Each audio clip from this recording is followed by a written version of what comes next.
Hi, I'm Sarah Gabrielli, and I've traveled to every single lesbian bar in the country for my podcast, Cruising. Each episode of Cruising features a different space and tells the stories of the humans that run it and the humans that call it home.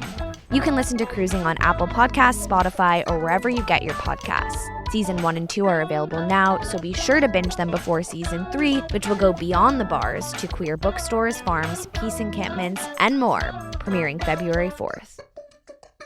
What's up, everyone? It's Noah Daniels. Hey, y'all. I'm JJ. Hey, guys. It's Kat. And we're your hosts of the Real Hauntings podcast, where we bring on guests to share their first-hand encounter ghost stories and supernatural experiences. Now on to the trailer. I've been warned to not tell this story, but I think because of the way it ends, it's okay to tell this story, because some people say that with certain entities, to speak of them or talk about them or in any way portray them as powerful will attract them to other people. The creepiest thing about it to me is a lot of times it would wait for me to notice it. It would just lay its arm out like this, and then I'd be like, where is it? Where is it? And then I'd see it, and then it would just slither back. For more information on the Real Hauntings, Real Ghost Stories podcast, make sure you check out real.fm to learn more about our podcast and many other amazing podcasts. Ladies and gentlemen. What are you doing? What do you mean? Just keep it simple. I'm making the promo. Just keep it simple. Just say, hey, we're the Brav Bros. Two guys that talk about Bravo. Ladies and gentlemen, boys and girls, we're the Brav Bros. No. Oh.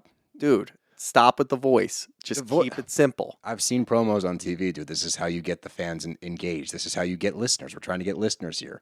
If we just say, oh, we're two dudes that talk about Bravo, people are going to get tired of it already. We need some oomph. All right, then fine. Let's try to do it with your voice. Brav Bros. Good job.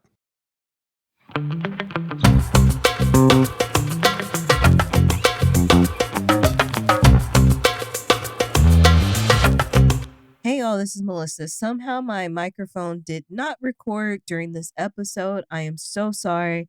You're getting my computer audio. This is a great episode though, so please tune in. But I apologize, the audio is not the excellent quality that it usually is. Enjoy! Hello, welcome to another episode of Don't Blame Me. I was gonna go, don't blame me. So similar. Yeah, we're vibing on the same page. That could be our song. Welcome, welcome, welcome. We're doing an evening recording episode today, so get cozy with us if you're watching on Patreon. Oh, you went cozy. I was thinking Don't Blame Me After Dark. Oh, good God. Okay, let's see how much raunchier we can get. I don't know that we can. Oh, we can.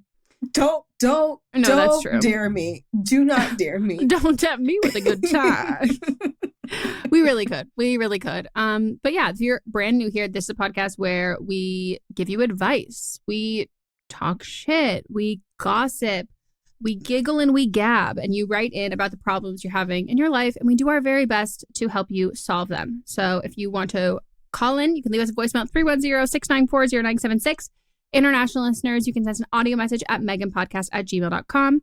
And if you want to write one, type it out, TTTT, you can send the same email, or you can also DM us on Instagram, Meghan and Melisa. Is that what text messages sound like to you in your head? Deep. Mm-hmm. That was an email. Oh. That's what typing is. On a computer, not a phone. Okay. On a phone, circle back. I don't know. I don't know what the exact vibe of the sound would be for that. On a computer, for me, it's more like a... Oh, well, yeah, if we're getting literal. And then I asked, was it the sound in your head? You were just reaching for your bottle and reached and missed it, and it looked like you were jacking off. That's what happened. Oh, and then on a phone, it's more like... Yeah, it's like a closed clump. It's like a little creamier. Creamy. See, after dark. Where's the cream filling? That's the stuff. Oh my God. No, not me. I'm a good Christian woman. So, I don't know why she's laughing. I'm incredibly religious. I was gonna do the cross. I don't even know which the order is. Well, see, if you were doing it for a true Catholic, they don't claim to be Christian, even though that they are. So you're all messed up anyway. Girl, you know I don't know the difference. I mean, they are Christian. That's the thing, is they'll separate themselves, but there is no separation. Unless we're talking about Ireland. That's a little different. Yeah. So, actually, maybe it's more so along the lines of the Christians hated the Catholics, and the Catholics said, I thought we were just like you. They goes, okay, it turns out we're wildly That's different. Protestant, though. Even that's different. But isn't Protestant Christian? Protestant is Christian, but when you're talking about the hatred, it's Protestants and Catholic. So many subsets. I know. And that's just two of the broader ones. Well, I already knew that as a deeply I'm going to start going to church. fearing woman. You are? Mm-hmm. Hillsong? No. Mosaic. No. What's that other one? LA has a lot of things that people might not people know about. You might be surprised. LA has a lot of mega churches. Yeah. There's a reason why I'm going. And it has to do with the fact that this is an After Dark episode, I promise you. Mm-hmm. And you know what? God does want you to get laid. I just talked to him. Her, them, they. Mm-hmm. Well, if you want to leave a voicemail, you can do that. Please do. Keep it under 3 minutes and keep the written versions under 300 words and include all the relevant information. We do ask that you are 18 or over, have your parents' permission, but we also need to know your actual age because it does determine the kind of advice we are giving you. Yes, tell us your actual age. You could let us know your pronouns if you would like, and then give us all the information that you would give to a totally unbiased third party. So that's how we can give you the best advice. But remember, just because you listen to us in your cars and you're like, oh my God, they know me. If you're on our Patreon, we might know you and we'll figure it out. But otherwise, bring us up to speed. Start from 0 and explain it all to us. And maybe I'll regret saying this because I begged for I would say almost years of telling people if you have extra time, yes, let us know if you're sensitive or not. But then tell us who would play them in a movie. And then when I finally got that. Don't. Megan, no. I just thought of it and I can't stop. No, and but am I wrong? That's off subject. No, but. We do have an update for this episode, but we're going to save it for the end. Oh, no. And it's exactly who you think it is. Melissa told me that they wrote to you, and I was in Colorado at the time, and I said I can't even. I'm around the youths. I'm around these young impressionable children with their molded brains and their soft skulls. I can't even look at this kind of sin as a Christian woman. All right, we're gonna play the first call. Hi, Melissa and Megan. I'm a 20-year-old autistic lesbian, and I use they pronouns. I recently got my first girlfriend, 19, she, her. But the problem is, I don't know how to kiss. I know that sounds a little, stupid and silly, but I don't know how to kiss in the same way, I don't know how to throw pottery. I've seen other people do it, and I know some of the steps, but I can't do it without any instructions. It seems like a lot of body language and assuming or just knowing things and situations, and I'm not good at that. If I knew how to kiss, I would have kissed her already, so I thought coming to you two for advice would be a good next step.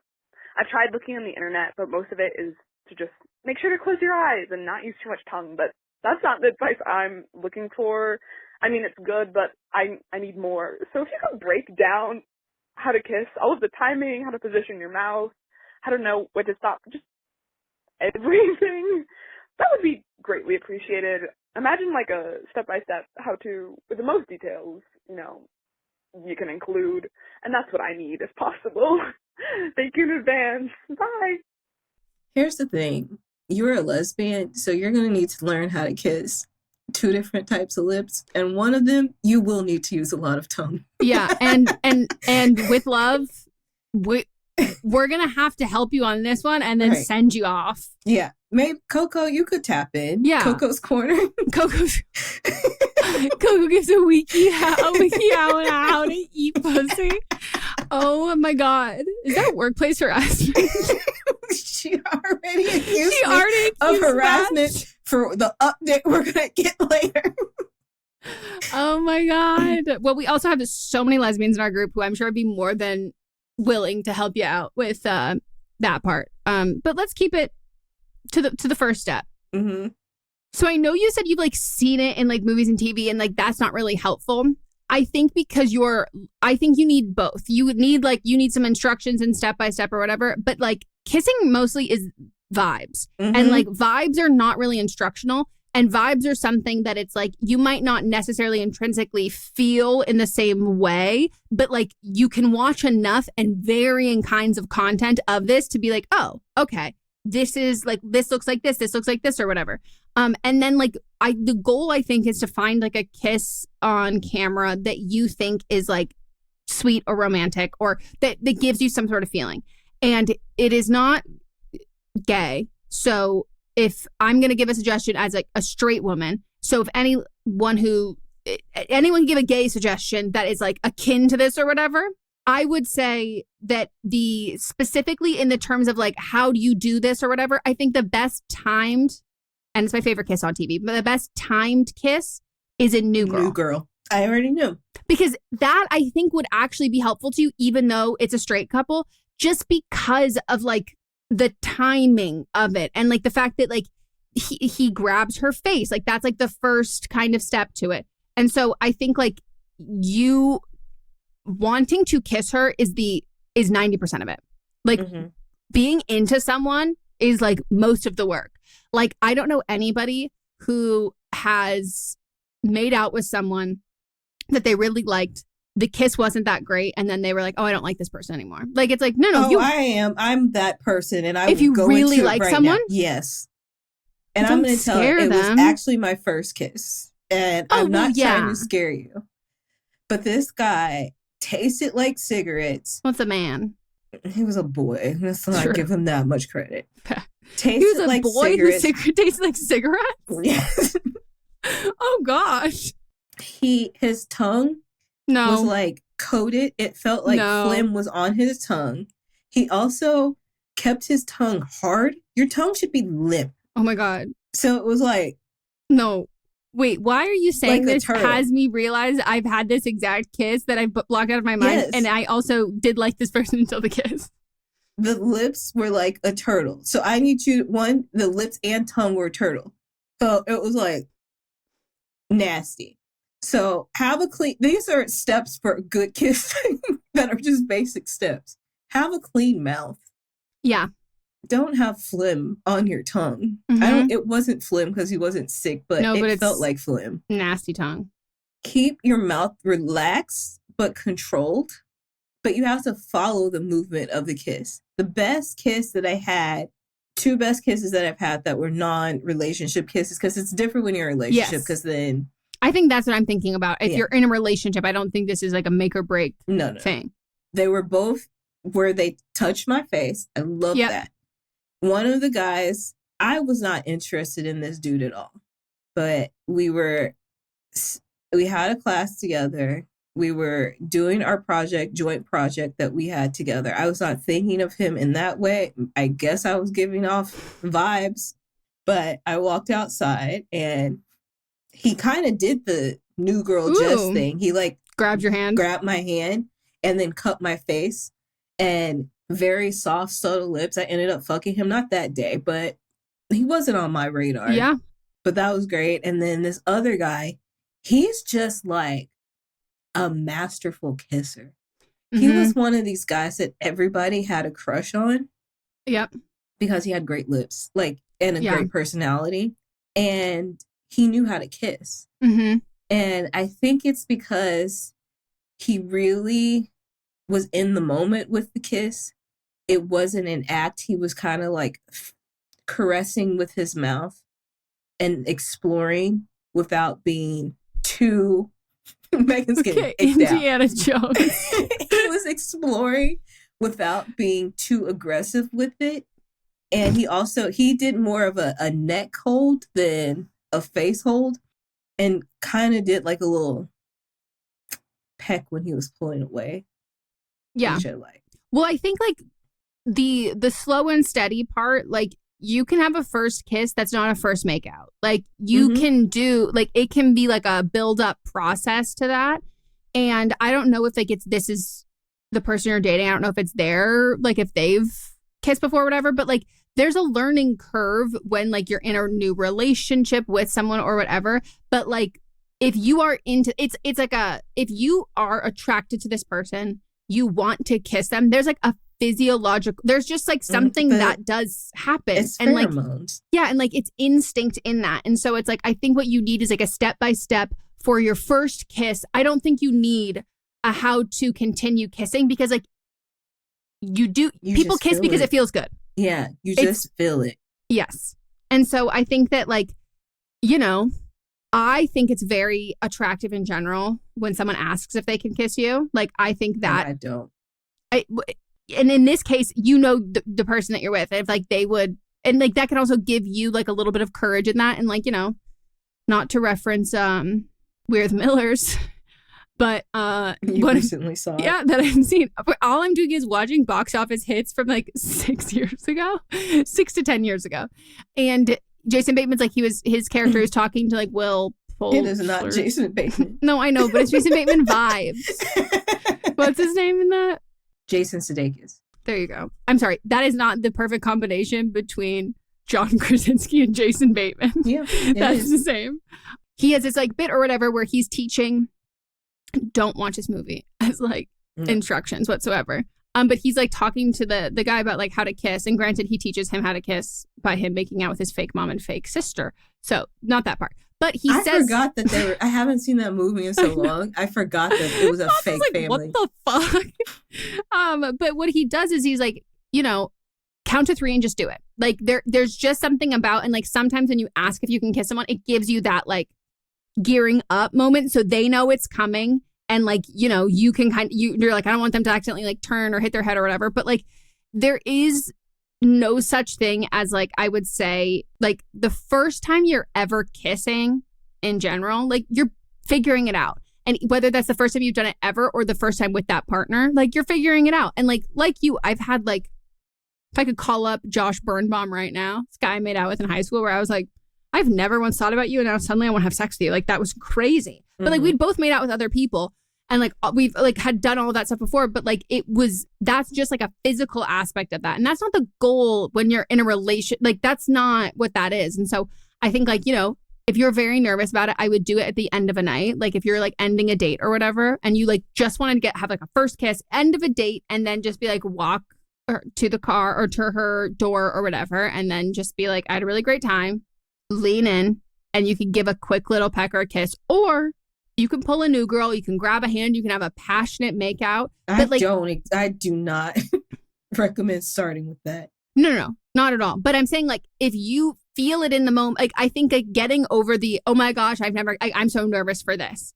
I think you have to go in there not with like, what's going to happen. Go in there and being like, my goal, I'm going to give you, it's going to be a quick kiss, not going to use any tongue. It's going to be a peck. It's going to be the end of a date. And then I'm going to go home. It's going to, so like lay it out like that. And that helps like ease you into like the comfort and like the comfortability of doing it. Because I think like if you look at it as like, oh shit, I don't know how, we're going to have to make out. Like, how do you breathe? How do you stop or whatever? It's like, just do one step at a time, because you do have to listen to your body's instincts for this. And that's why you're having a hard time figuring out like the exact step by step, because it is a lot of it is instincts. Yeah. But you could do just a practice on the back of your hand. That's what they told us to do in the 90s. Like every single sitcom. I feel like every kid probably did that at some point. To practice. Yeah. Do it. I don't think there's anything wrong with that.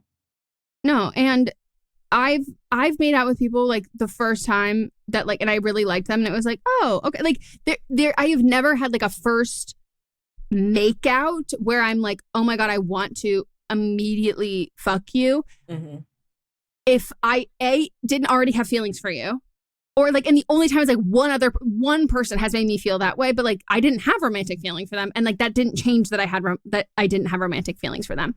So just like thinking of it as something that's like fun and exciting, and it's not worth being stressed over, because like it's fun. And once you start doing it, you'll realize it's fun. That's why Mormons get married so young. Because they go, this is so fun. I want to keep. What if I put my dick there too? Well, there's also soaking. But anyways, we're going to take a break. And when we get back, we'll get into more.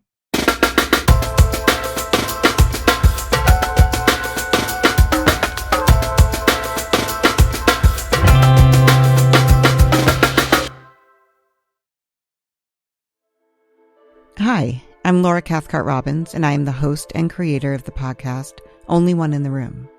Every week, my co-host Scott Slaughter and I invite you to join us and lose yourself in someone's only one story. The Only One in the Room has a wide variety of guests, from prisoners to abuse survivors to swingers. With 21 seasons and counting, we guarantee that Only One in the Room will have a story that you'll connect with. This podcast is for anyone who has ever felt alone in a room full of people, which is to say that this podcast is for everyone. Hi, this is Rob Benedict. And I am Richard Spate. We were both on a little show you might know called Supernatural. It had a pretty good run, 15 seasons, 327 episodes. And though we have seen, of course, every episode many times, we figured, hey, now that we're wrapped, let's watch it all again. And we can't do that alone, so we're inviting the cast and crew that made the show along for the ride. We've got writers, producers, composers, directors, and we'll of course have some actors on as well, including some certain guys that played some certain pretty iconic brothers. It was kind of a little bit of a left field choice in the best way possible. The note from Kripke was, he's great, we love him, but we're looking for like a really intelligent Duchovny type. With 15 seasons to explore, it's going to be the road trip of several lifetimes. So please join us and subscribe to Supernatural then and now. Do you love Disney? Then you are going to love our hit podcast, Disney Countdown. I'm Megan, the Magical Millennial. And I'm the Dapper Danielle. On every episode of our fun and family-friendly show, we count down our top 10 lists of all things Disney. There is nothing we don't cover. We are famous for rabbit holes, Disney-themed games, and fun facts you didn't know you needed, but you definitely need in your life. So if you're looking for a healthy dose of Disney magic, check out Disney Countdown wherever you get your podcasts.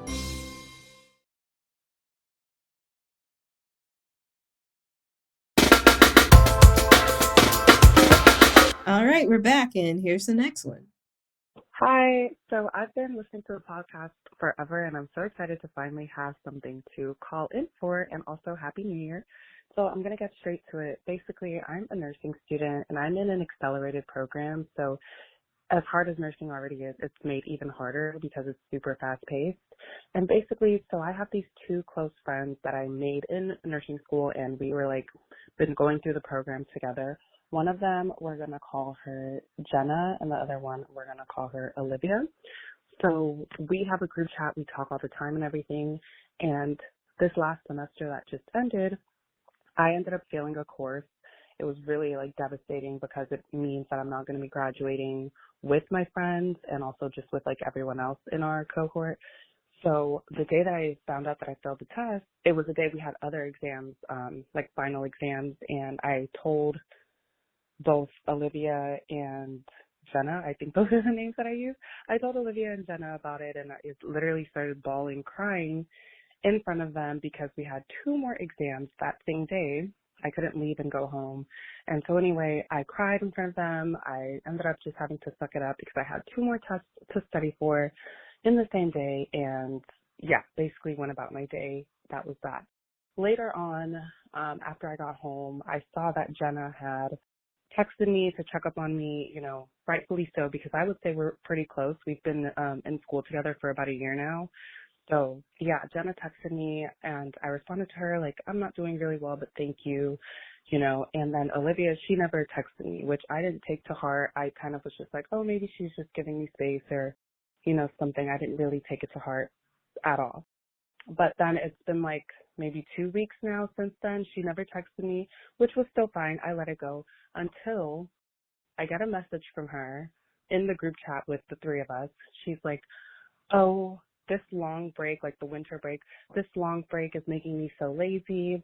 I'm so happy we're going to be S2s. S2 is like what you're called in your final semester. She's like, I'm so happy we're going to be S2s next semester. I can't imagine having to go back to another semester.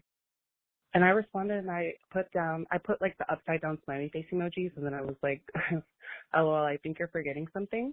And she just responded, she was like, I'm sorry. That was the only thing she said. And I just responded that it was okay. But the more I think about it, I'm like, is it okay? Like, how do you forget something like that? Like, this is not a small thing at all. Anyway, please let me know. Like, I don't know if I should address it to her or if I should just leave it alone. So far, I haven't said anything, but I'm not sure if I want to or not. But I think I want to cut her off. And like the phone call. So time. You got great cut off. timing.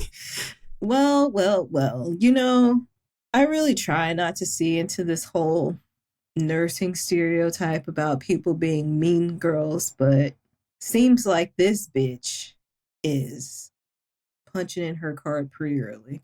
Yeah. I saw someone who said that like they are a nurse, and they said that they like don't usually subscribe to this belief, but they have now really, they are a nurse now. They're like, yeah, no. That it's nursing is to white women what cops is to white men. Like it's the same vibe. And I was like, oh. I don't think this person's your friend.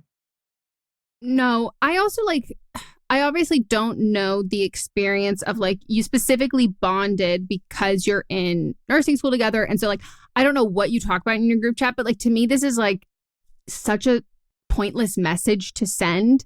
Like it was pointed. Even if that's what I'm saying, even if you all were, even if you hadn't failed that and you all were graduating at this time, like I don't think she'd say that then. Like to me, it seems like really specifically driven by that point. And like, as someone who is like forgetful and says stupid shit, I'm so quick to be like, oh my God, I'm a fucking idiot. Like, I'm so like, she didn't do that. So to me, like, it doesn't give the vibe of like honest mistake or like, oh, that, like, I didn't mean that, because like, there is no substance to that message besides that. Like it doesn't, like, what are you supposed to respond to that? Like, oh yeah, me too.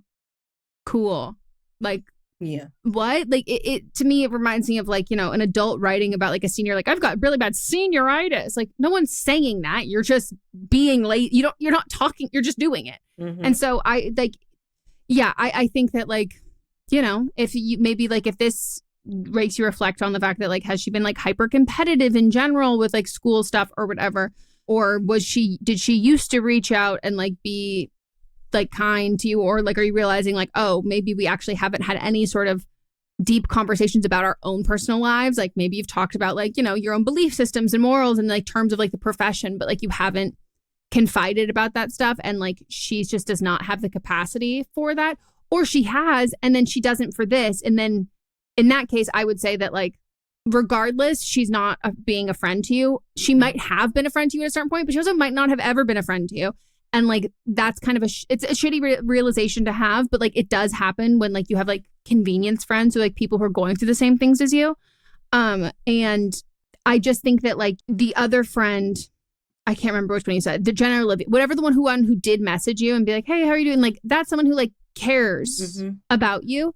And I think like drawing a hard line in the sand when someone treats you a way that you don't like, I think is imperative, because it holds that standard and expectation for you, for the people you'd let in your life. But if I was her and I saw, if you just like took the shit that this other girl said, I would be like, what? Like I would be proud. And I would also, it looks very good on you when you do draw that clear boundary for other people, so other people know how they can treat you.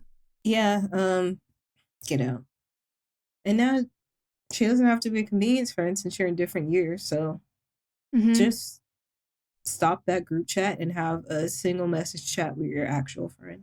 Yeah. Also, I'm not knocking the program whatsoever, but I do find an accelerated medicine program that I would even look at the graduation rates and the time that you were like looking at. There's no way that people are being able to do this as quickly as possible in a healthy way. Yeah. So I don't think there's anything bad about you like having to retake a class when you were rushed through it. Yeah. And I bet you so many more people are than you know, and like historically have been. Like that's just like, even I went to a 4-year university most people did not graduate within 4 years. Like, and in an accelerated program, that stuff's like even shorter. So, yeah. All right, we're going to take another break. When we get back, we'll get into another one.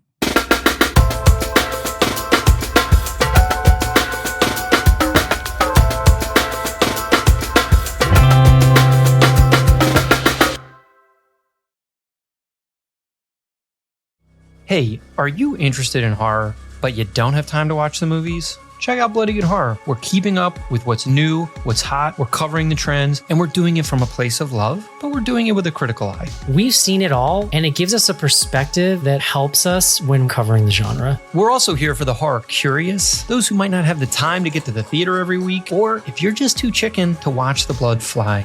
Bloody Good Horror comes out every Friday, wherever you get podcasts, and we hope to see you there. Hey everyone, join me, Megan Rinks. And me, Melissa DeMonts, for Don't Blame Me, But Am I Wrong? Each week, we deliver 4 fun-filled shows. In Don't Blame Me, we tackle our listeners' dilemmas with hilariously honest advice. Then we have But Am I Wrong, which is for the listeners that didn't take our advice. Plus, we share our hot takes on current events. Then tune in to See You Next Tuesday for our listener poll results from But Am I Wrong? And finally, wrap up your week with Fisting Friday, where we catch up and talk all things pop culture. Listen to Don't Blame Me, But Am I Wrong on Apple Podcasts, Spotify, or wherever you get your podcasts. New episodes every Monday, Tuesday, Thursday, and Friday. I'm Brennan Storr. I'm Paul Bestall. We're the Ghost Story Guys. And every 2 weeks, we explore first-person stories of encounters with the paranormal from all around the world. Then we have some fun reacting to those stories. We like to say our goal is to scare the hell out of you, then make you laugh. Belief in the paranormal is not required. All you need is a love of great storytelling and curiosity about the world around you. Come find the Ghost Story Guys on Apple Podcasts, Spotify, and everywhere else fine podcasts live, or at ghoststoryguys.com.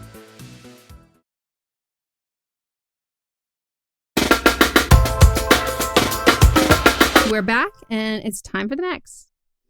Hello, Meghan and Melisa. My sophomore year of college was my wild, carefree year. That year, my college friends and I were very experimental. What do you mean by that? And eager to cut loose. Cut loose? Cut loose, like footloose. Mm-hmm.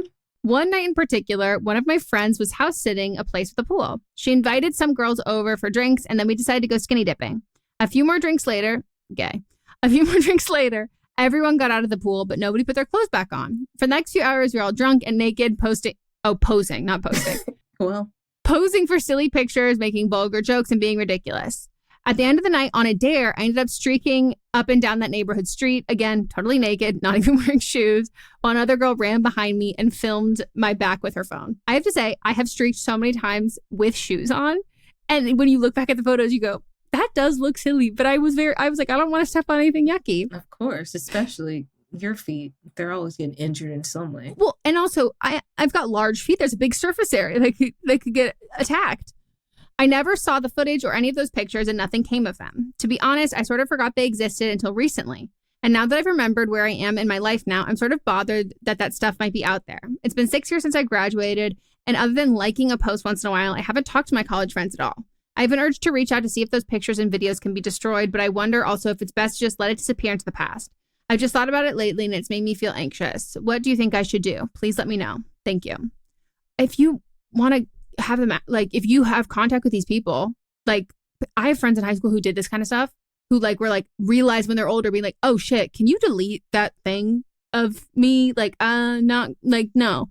Are you concerned about people, like the person who has them seeing them and like someone in their home stumbling upon it and seeing it? Or are you like concerned that they're going to be put online? I will say the one where you're running naked, I feel like you're fine because you said that they're behind you. So if they're behind you, no face, no case.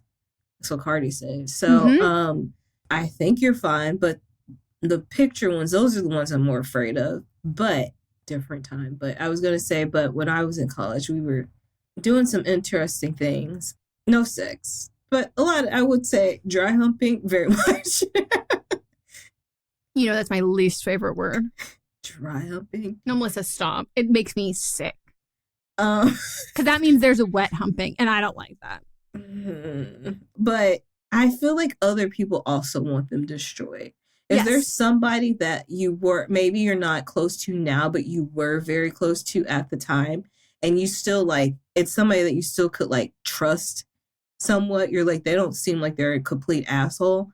I feel like you bring that person into the fold, and maybe they were close to somebody else. You just gradually bring one person at a time, and then everybody's like, yeah, we're destroying these photos.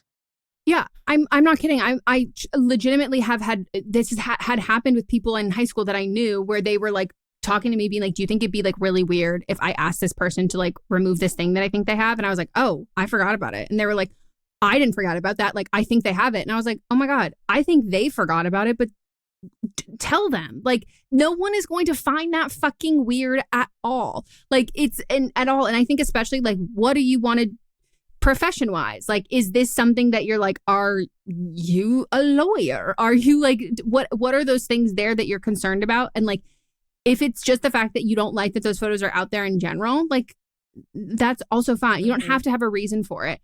And I think like the photos themselves can be like, to ease your mind, totally normal, totally fine, very innocent. Like, we all have like stupid, silly photos of us with our girlfriends, like from high school and college. No, nothing mine wrong. had guys in there too. Yeah. Well, there's dry humping, so yeah. Hey, girls can dry hump. Yeah, but we weren't.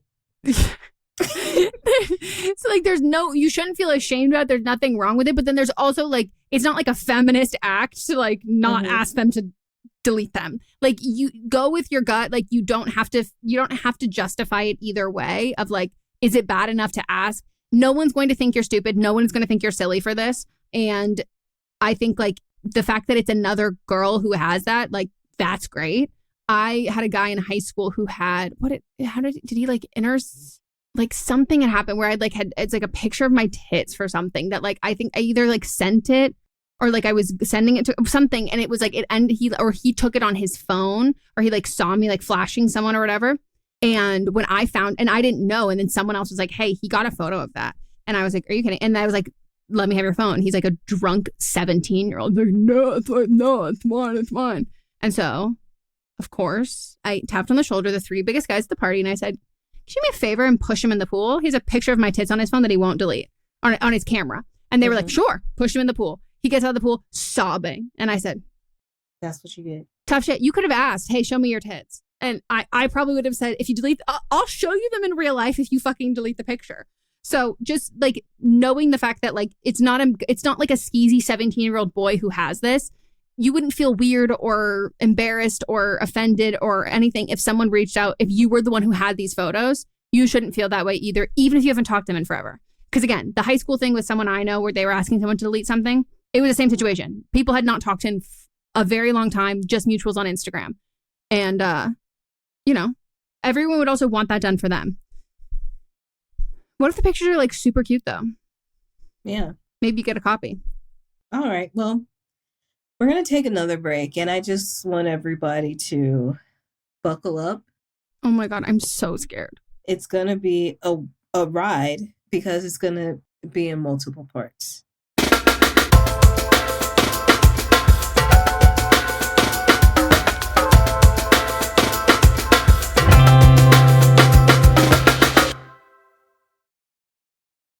Hey, do you like true crime? Me too. And I know what you're thinking. There's so many true crime pods out there, you've already heard all the stories. Well, what if I were to tell you you're wrong? I'm Leroy Luna, the host of Excuse Me, That's Illegal, the podcast that takes a hardcore look at softcore crime. I've got a back catalog of hundreds of bizarre and hilarious stories just waiting to be heard by you. So come join me. Excuse Me, That's Illegal is available anywhere you get your favorite podcasts, with new episodes dropping on the 10th, 20th, and 30th every month, baby!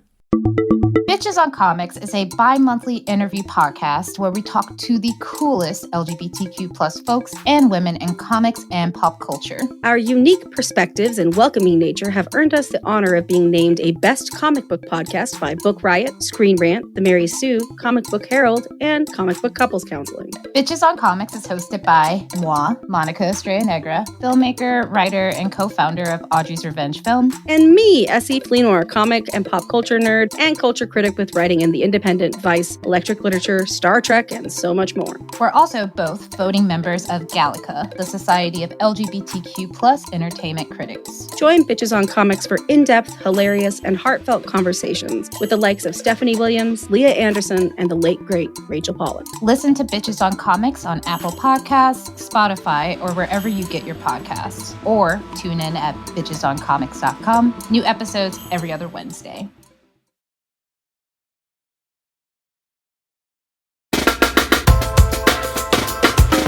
We're back, and this is going to come in different parts. As I said, we're going to have two Don't Blame Thems that are complete opposites of each other. And then a short... Who is enabling? And then a short little write-in from the original caller, and then a call. Okay, I'm scared. We ready? Yeah. Okay, I'm probably too late, but I fear I have the hottest take ever. Oh, God. You're not too late. You're right on time. You're actually early, TBH. Aside from the guy being married, remember the girl was married too. And they both have children. And they both have children. I don't think that co-sucking your coworker was that insane, but depends what industry you're in for sure. When I was bartending in college, I did date my bar manager, and I did suck him in the office once we were closing together. That being said, now that I'm a grown corporate girly, I would never do such a thing in my actual office. But listening to this story, it seemed very like restaurant industry to me, and I could totally see how in a restaurant or bar, they would have gotten from A to Z. However, if they just work in like corporate finance, that's insane. I think you're missing the key component where it's co-sucking. Mm-hmm. I don't think it's there are a lot of places at work where people have sucked a dick. Mm-hmm. I've done it. Specifically, I talked about it. Co-sucking a dick. Two married people who have children. At your job as a pregame to Wicked is fucking fun. It's fundamentally crazy. Also, they don't work in the industry that you're referring to because they do tell us in the call. So they're not in a restaurant bar industry. And that means that they don't have the squishy mats for their knees. Actually, I think they might have the squishy mats. Let's continue. All right, we're going to get If you tell me this is a dentist's office, I'm going to end my life. Well, mouths are open there. Yeah. And you could get on the chair, and I'm sure you could figure out a way to finagle some. I've literally seen porn like that. Okay, next we're going to get into a Don't Blame Them call. I'm scared.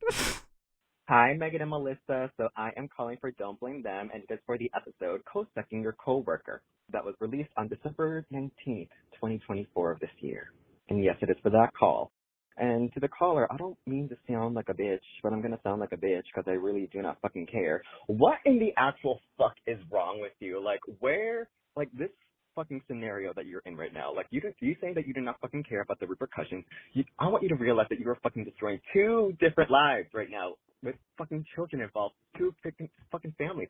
What in the actual fuck is wrong with you? Honestly, and if you do get fired, I want you to know that it stays in your fucking record forever. People were going to be like, oh, she's going to fuck everyone up all the way to the fucking top. She's Lana Del Rey, fuck my way up to the top. You're not fucking Lana Del Rey at all. And also, as someone who affiliated themselves with their coworker, except I never sucked his dick. He sucked mine. He was beneath me. Okay, were you inspired by the people who portrayed Belinda, Alphaba, and Bach into being in your homewrecker era? Because, it actually tracks of why you were watching Wicked, honestly. And also, the fact that you were in your homewrecker era, I'm sorry, that you do not deserve to watch part 2 because you did not change for good at all. If anything, it's just absurd. And also, the fact that you called on the week of retrograde, girl, it's going to come down like an avalanche. And also, Mars isn't fucking retrograde. Mars being in retrograde means you're going to face war. Therefore, all the karma that you had is going to come back and bite you in the ass. I'm just sorry. You are just delusional. And I'm sorry, again, I'm going to sound rude as fuck and a bitch. And I do not care for the repercussions because, honestly, you are just, I'm sorry, this is me. But you were stupid, you were delusional, the fact that you think it's okay. And honestly, I do not respect people like you because I'm just okay, you were not a girl's girl. I did not trust you with anything. And I don't know, it's just the fact that you, I don't know, it's just, I don't know, it's just crazy to me. And like, I don't know.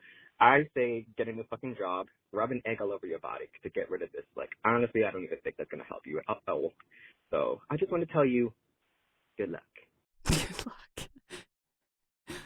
All right. Two very different opinions, very passionate on both ends, though. Thank you both for sharing. I do want to let the first person know, I know the second person knows young children. And I do think that there has to be a level of detachment that you have like no nieces or nephews in your life. You have like no younger siblings. You aren't like a nanny. You don't babysit, like in a way that like you can envision this family that you are wrecking.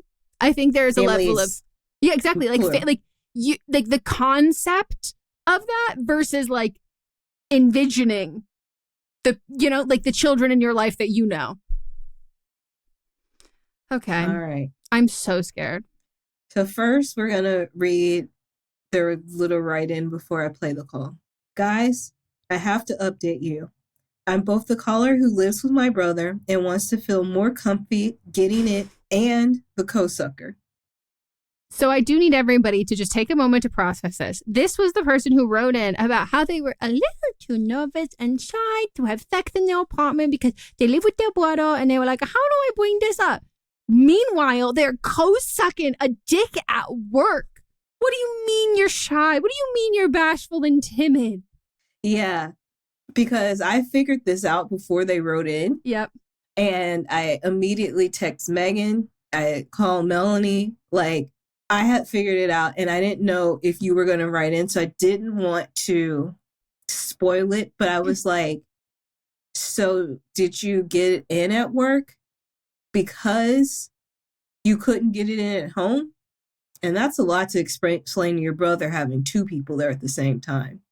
Yeah, my married Actually, coworkers. that probably would have been easier, to be honest. If you would have brought them home, it probably would have been easier because you could have just been like, we're all just hanging out. Well, I think it physically would have been easier because you could have been on a bed. Yeah. You each pick a side. Seesaw. But they said they feel seen. We're seeing you, all right? Yeah, we saw you. They also said, I'm just now getting around to the December episodes, and hearing my voice twice is insane. Like fucking crazy that I call twice in a month and both of my issues get addressed. Clearly, I went a tad crazy with the getting it on, but I will say the end of the year for me was for the plot, to say the least. I hope they didn't hear your ho ho ho thing and thought, okay. It was after. You can't put it on me. But now, I want them now to know that, I don't know if we said it then, you are excluded from that narrative. Mm-hmm. All right, you ready for the audio? Maybe. Hi, I'm the co-sucker. I'm going to give you more background and an update. So, the situation honestly just ended. All of this takes place between December 3rd until, I guess, 2 days ago. So, let me give you the background. Me and Sally started our job in the summer of 2022. We work at a phone store, a retail phone store. We're both sales reps. Dave was also a sales rep. He started like 2 months prior to us. He did not get promoted until earlier this year around the springtime. Now he is our acting supervisor. So Sally likes Dave. It's been a little crush. They've had conversations about it, whatever. One time I said a comment being like, hey, Sally, whenever you make your move, let me know. I'll be there.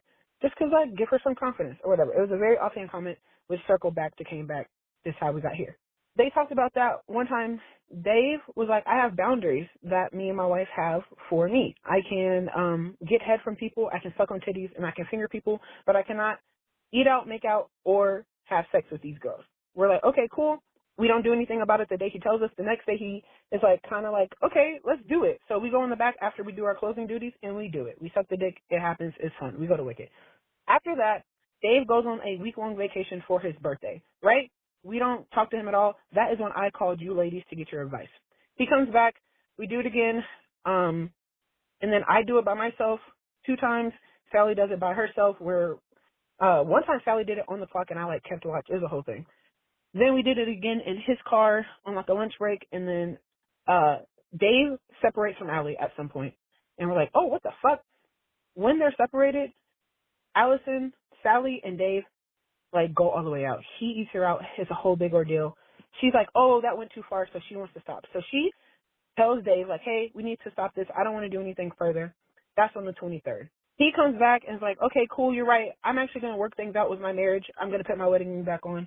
We're not going to do anything. Cool. On Christmas Day, turns out fucking Sally's boyfriend, his name is Tim. Tim looks through Sally's phone, sees the text message of her and Dave in the group chat with me saying that this is done. We're like, okay. So Tim is like, hey, I'm going to tell Ellison. So whatever. Sally's like, okay, you need to call Dave, me, the caller. And I was like, okay, we got to tell him, like, this is going to happen before it gets to him that this shit is happening. We tell Dave. Dave ends up telling Allison. Allison kicks him out on the side of the road. He's walking down the street, and I have to go pick him up. I pick him up, bring him home, and then comes back. Tim is like, I'm going to go over to Allison's house, and we're going to fucking light this shit up. And it's like a whole thing. But it's ended, and they're both broken up. I'm in the middle. I'm just single, and they're having a really hard time. And they got cut off.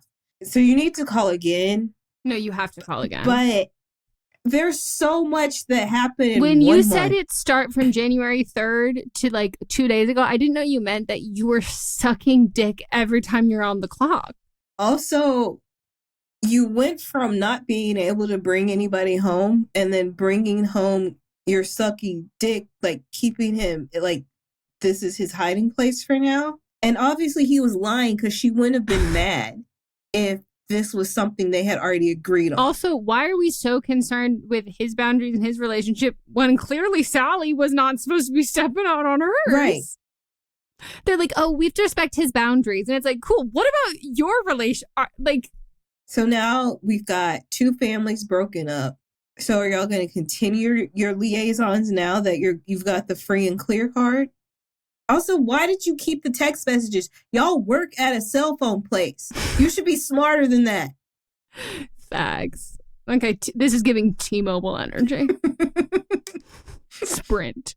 Excuse me. Sorry. I thought you had a different one. I'm with Sprint. Okay. Well, I was with Sprint, but now it's T-Mobile, so... Okay.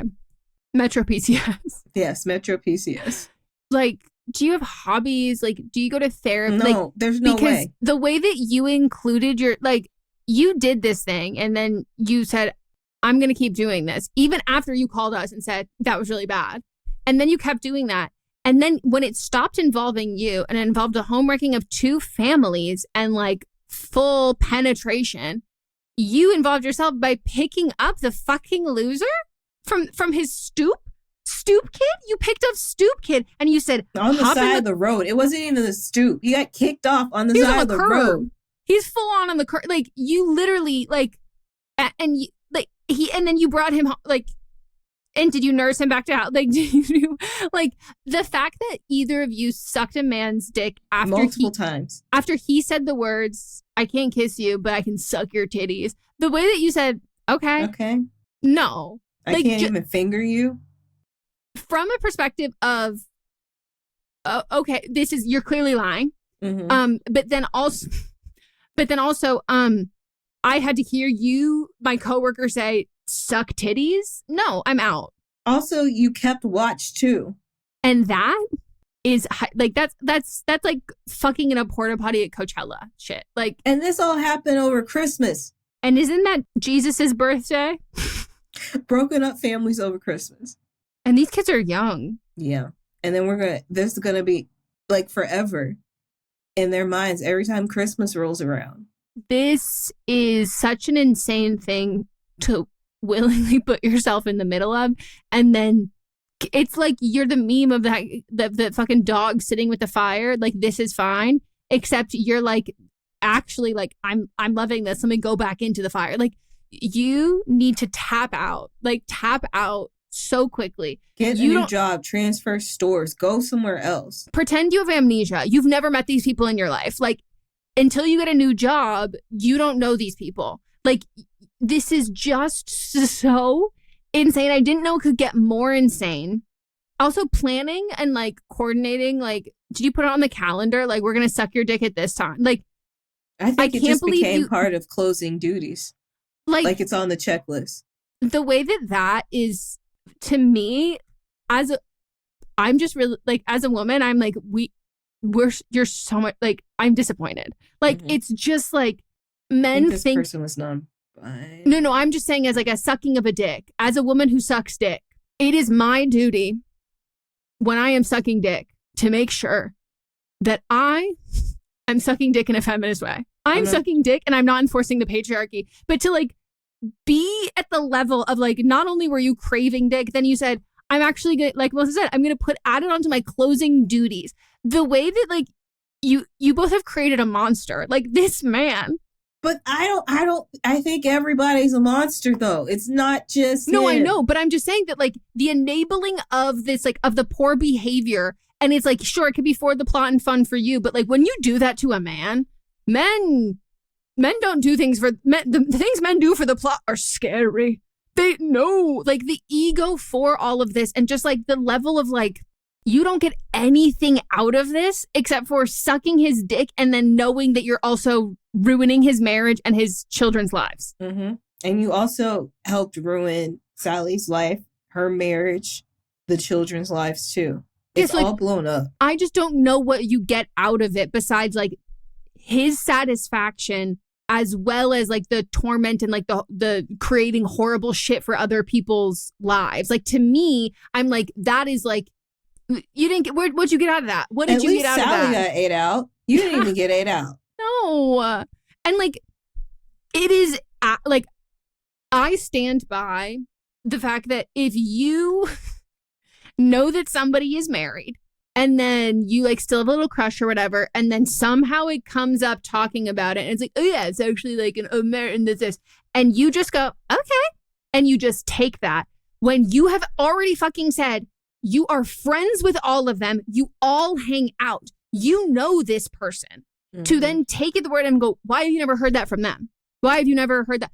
If you are going to take this man's word, you better hope that you're in fucking Lisbon for a weekend and you're never going to see these fucking people again. Like, you cannot take this man's word when he is someone who is not only in your friend circle, you know, you have zero plausible deniability or zero doubt of like, if I was his wife, I'd be like, why the fuck didn't you talk to me? It's not like you didn't know I exist. It's not like you don't have my number. It's not like you don't know me. It's like you're choosing to absolutely ignore that aspect of it.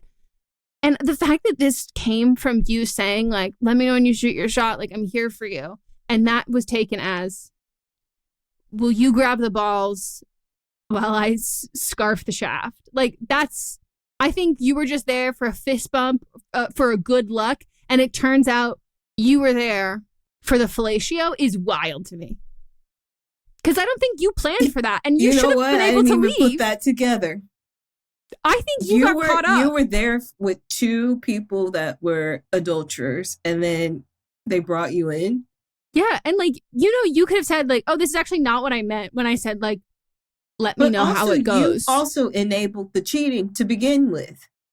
On both sides. And you can't call yourself a friend. Sally didn't even lie and said that she had an agreement with her partner. Yeah, why no one asked Sally? Like, this is just like, I can't stress enough. Like knitting, paint by numbers, puzzles. Staring at the sky is also acceptable. Monopoly that is completely free. Duolingo, learning a new language. Like there are Duolingo, too much tongue. I don't trust it. Like noise canceling headphones, like something there, like, and you need to change your schedule. And also, why was he promoted to your manager when he worked there after you guys? Why would you? This man got a promotion over you and Sally, and you reward him by sucking his dick. Please get a new job.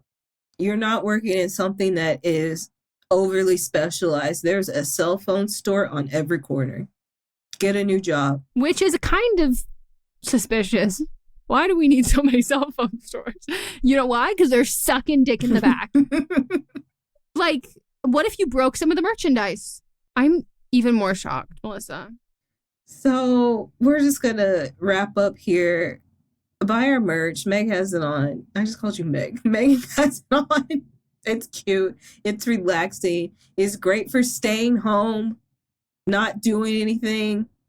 She's holding up the pants. Watch us tomorrow join us on Monday for our first But Am I Wrong of the year. Tuesday, we'll have See You Next Tuesday. Wednesday, catch up on old episodes. And then we're back here for Don't Blame Me on Thursday. And I'm going to have to pray tonight. I'm going to have to go to church. As a good Christian woman, this is really testing me. Thank you for bringing that back. All right. Well, Don't Blame Me After Dark. Wow, we really lived up to its name. Good call on doing this last. I wouldn't be able to function. Nope, not at all. That's all I got. Bye. Bye.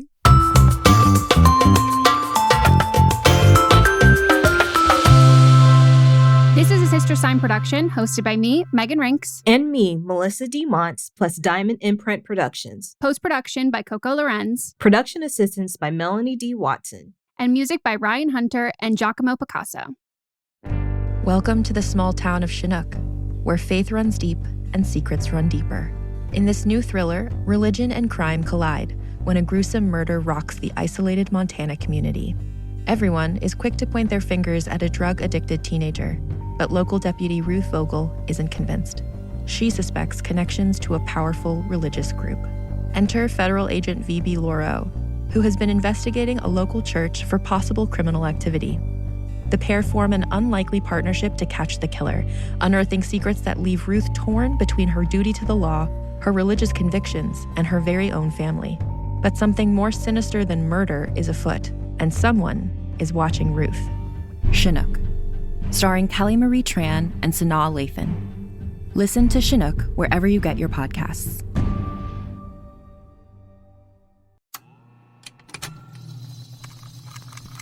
Contained herein are the heresies of Radolf Buntwine, erstwhile monk turned traveling medical investigator. Join me as I study the secrets of the divine plagues and uncover the blasphemous truth that ours is not a loving God, and we are not its favored children. The heresies of Radolf Buntwine, wherever podcasts are available.